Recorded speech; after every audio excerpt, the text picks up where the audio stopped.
Alors, le dernier organe d'essence que vous devez savoir, c'est la peau.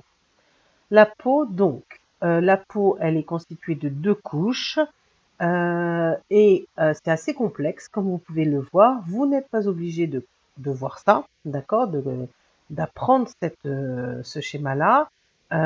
Vous en avez un plus simple plus loin, d'accord, pour la peau.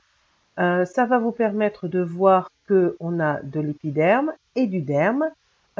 Cette couche-là, ça s'appelle de l'hypoderme. C'est une couche qui appartient à l'épiderme et qui est remplie de lipides.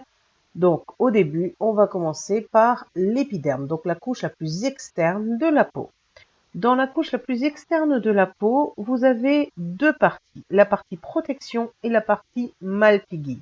La partie protection, c'est une couche de cellules qui sont mortes, la plus supérieure, d'accord, de la peau, cellules mortes imperméables, qui s'appelle la couche cornée, d'accord. En dessous, vous avez des kératinocytes qui vont produire de la kératine. Ça, c'est résistant contre les microbes. Donc, c'est une protection contre les microbes. Ça, c'est la partie protection. Ensuite, vous avez la couche de Malpighi. À l'intérieur, vous avez des cellules qui vont faire des pigments, la mélanine. Donc, ils vont vous donner la couleur de votre peau. D'accord? Elles sont sensibles au soleil.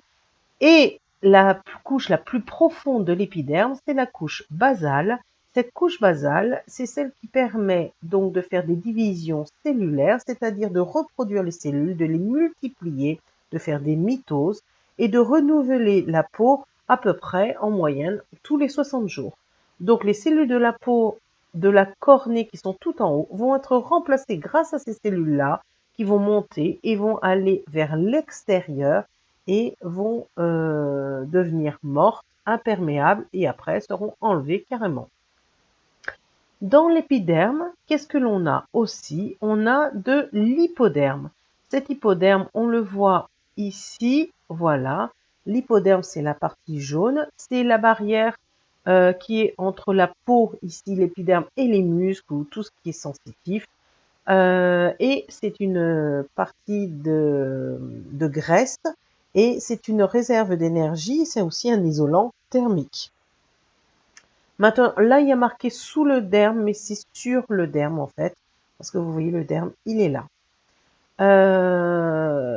Le derme, deuxième partie, quand vous regardez là, il y a essentiellement tout ce qu'il y a sensitif, parce qu'il y a tous les récepteurs, mécanorécepteurs, c'est les récepteurs toucher, pression, tout ce qui est sensible au toucher, c'est les mécanorécepteurs.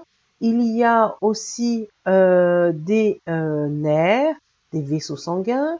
Il y a des thermorécepteurs qui sont sensibles donc à la chaleur. Il va y avoir des chimiorécepteurs, par exemple pour les gens qui sont très allergiques, ils vont avoir des chimiorécepteurs très très sensibles, d'accord, qui se manifestent par des rougeurs, par exemple, sur la peau.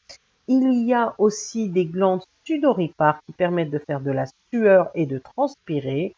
Donc tout ça, c'est dans le derme. Donc, quand on voit que l'épiderme, c'est plutôt protection et fabriquer quelque chose, des nouvelles couches pour l'extérieur, des nouvelles couches de cellules, le derme, lui, eh bien, c'est tout ce qui est sensitif. Donc, avec beaucoup de mécanorécepteurs, des thermorécepteurs et des chimiorécepteurs.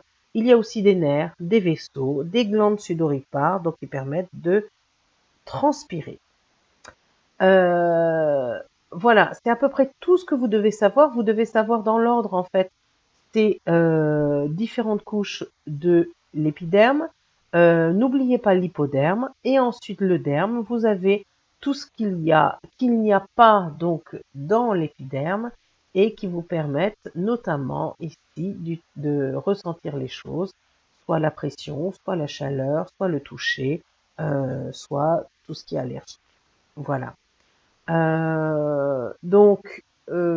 L'influx nerveux, on sait qu'il y a une transduction. Donc, s'il y a des récepteurs, il y a une transduction, c'est-à-dire qu'ils vont prendre les informations du toucher, de la pression, de la sensibilité et les envoyer au niveau des nerfs. Vous voyez ici, là, il y a la chaleur, la douleur. il y a des récepteurs ici qui vont aller directement au niveau du nerf et ça va être transporté jusqu'au cerveau. Voilà. C'est tout ce que vous devez savoir pour la peau.